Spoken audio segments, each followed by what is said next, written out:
Hoje estou aqui com o mini processador da KitchenAid, depois de ter avaliado quase todo o catálogo da marca, incluindo o último liquidificador que eles lançaram. Voltamos aqui para descobrir, com base nos testes realizados em nosso laboratório de engenharia, quais são os pontos positivos, negativos do produto, se realmente está valendo a pena comprar. Meu nome é Gabriel Oliveira, bora lá? De início, acredito que fica um tanto claro que em questão de design o produto se destaca, enquanto muitos mini processadores têm uma proposta cada vez mini, parecendo um pouco mais delicado, menor. Aqui ele realmente toma um tanto de espaço e até chama bastante atenção para si por conta de suas cores. O vermelho Empire Red, bem tradicional da marca, aparece aqui também para contrastar tanto com as partes pretas quanto cinzas, mas preferi também tem o preto Onyx Black. À primeira vista pode parecer metálico, mas o corpo é inteiramente plástico. Até mesmo a faixa que imita aço escovado, o corpo ou a alavanca inteiramente de plástico, assim como o liquidificador K150. A qualidade de construção é muito boa, não vemos defeitos estéticos, defeitos no plástico, mesmo a junção entre as peças fica bem escondida, principalmente por essa faixa aqui. Quando você for ligar o produto, pode achar que precisa acionar essa alavanca aqui, mas aqui na verdade é um seletor de velocidades. Até tem 1 e 2 marcados aqui, embora quase invisíveis. Para ligar mesmo o produto, você tem que apertar na tampa. Essa parte aqui de cima é até um tanto côncava, justamente para dar a ideia de você pressionar com o seu dedão aqui, mas também com isso traz seus defeitos. O primeiro deles é que aumentando a complexidade da tampa também dificulta a limpeza, porque agora você tem duas peças com um vão entre elas, acaba causando mais espaço para possíveis acúmulos de alimento. E o segundo é que funciona através de dentinhos plásticos. Então, eles são pequenos, são de material mais frágil, diminui também a robustez de uma peça que você precisa para acionar o produto. A KitchenAid anuncia 800 ml de capacidade para o copo, mas na realidade é sempre um pouco menor. Então a capacidade útil, real, para o produto é de 680 ml. Dá para se guiar um pouco por essa marcação da tampa, já que ele não tem nenhuma marcação de máximo. Deixando um pouco abaixo disso, você vai garantir que mesmo que esteja trabalhando ali com líquidos, não vai transbordar.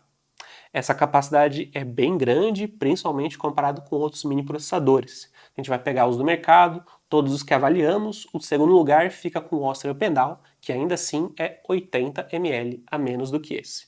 Uma parte que não agrada tanto sobre o copo é justamente o seu material. Aqui ele é feito de SAN com 2,4 milímetros de espessura, ou seja, é frágil, pode acabar trincando, pode acabar quebrando com choque se cai no chão, por exemplo.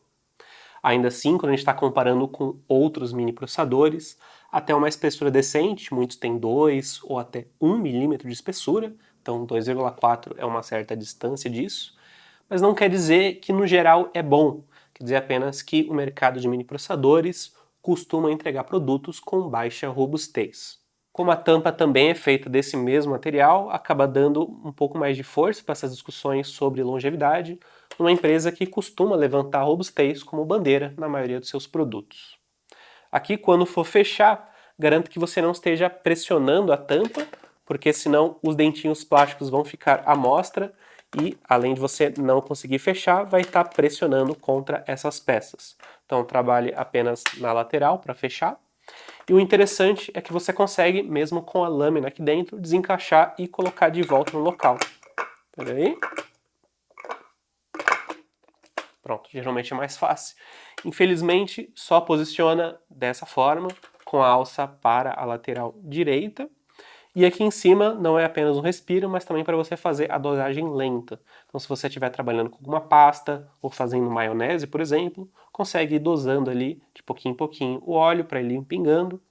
E como a saída é feita pela lateral, garante que mesmo que haja algum respingo no interior, o alimento não vai sair e sujar o lado externo. Um benefício desse modelo em relação a outros é justamente suas duas velocidades e permite que você tenha cortes diferentes. Então, se você quiser um alimento apenas um pouco picado, você pode não só operar por menos tempo, mas também deixar na velocidade mínima, ao passo que se você quiser algo bem moído, bem picado, ou às vezes até uma pasta mais líquida, deixa às vezes na velocidade maior, que vai te ajudar a chegar lá em menos tempo. Realizando nossos testes com diferentes tipos de alimentos, ele conseguiu entregar um resultado muito bom em praticamente todos eles. Pensando em grãos, em alimentos mais duros, não só o corte foi de alta qualidade, mas também ele conseguiu movimentar bem tudo que estava no interior do seu copo. A gente sempre calcula o índice de corte de alimentos duros, e aqui devo dizer que, comparado com todos os outros, ele saiu bem superior. Algo parecido pode ser dito ao lidar com alimentos um pouco mais macios, sejam, por exemplo, plantas maciças, raízes, tubérculos. Aqui ele também fez um corte de alta qualidade e bem homogêneo. Então significa que não teve pedaços maiores e o resto que ficou bem moído, todo ele foi cortado praticamente por igual e bem fininho em pouco tempo.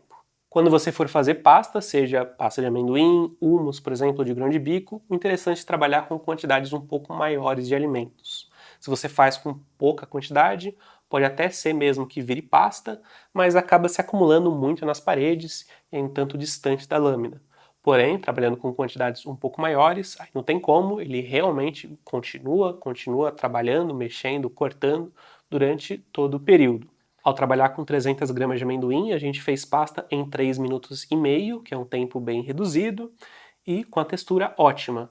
Bem lisinho, porém um pouco ainda granulado, sem trabalhar com a espátula para trazer os alimentos de volta em nenhum momento. Em questão de ruído, não é que ele é baixo, mas em intensidade está próximo dos mais silenciosos entre outros mini processadores. O problema, porém, maior são dois. Primeiro, vibração, e segundo, ele possui um ruído bem agudo. Então, em funcionamento, se der para perceber, ele fica bem agudo no final, principalmente na velocidade máxima, e a questão da vibração você vai até perceber ou até tentar diminuir, segurando um pouco a tampa.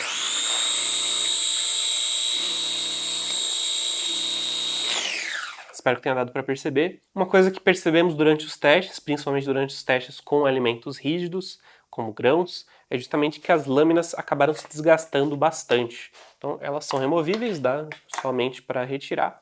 O fio acabou mostrando algumas deformações que não é tão comum de aparecer em microprocessadores, pelo menos não com essa intensidade. Pelo menos na hora de limpar é bem fácil, porque ela dá bastante acesso, não vai ter muito perigo para você conseguir limpar sem se cortar aqui. Embora o interior muitas vezes acabe acumulando um pouco de sujeira, pode acabar sim acumulando alguns alimentos aqui, ser um pouco mais difícil de retirar.